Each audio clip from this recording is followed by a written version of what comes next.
তুমি কার জামা পরেছো? ভাইয়ের জামা পরেছো। হাতে কি ওটা? টুপি। কি করবে? টুপি কোথায় পড়তে হয়? কই পড়ো দেখি। পড়ো। হ্যাঁ পড়ে গেল। পড়ো পড়ো তুমি পড়ো। মাশাআল্লাহ।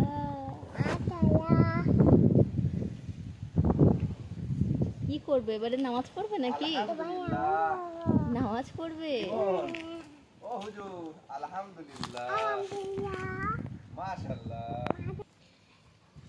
ইমন তুমি কি করো? ব্যায়াম করো? নামাজ পড়বে? পড়ে যাবে তো। ওখানে উঠে নামাজ পড়ছো? টুপিটা কে পরিয়ে দিল? কি টুপিটা কি কে বলো তো পরিয়ে দিল এখানে? টুপিটা কে পরিয়ে দিল? তাই একটু ভালো করে পড়ো। এরকম করে পড়তে হয়। তা নাও নামাজ পড়ে নাও। নামাজ পড়বে রিমন। মাথায় একটা জাম। কি হলো? টিকটিকি। রিমন আর টুপিগুলো কোথায়? চলো ঘরে চলো। আর টুপিগুলো? ওখানে টুপিগুলো।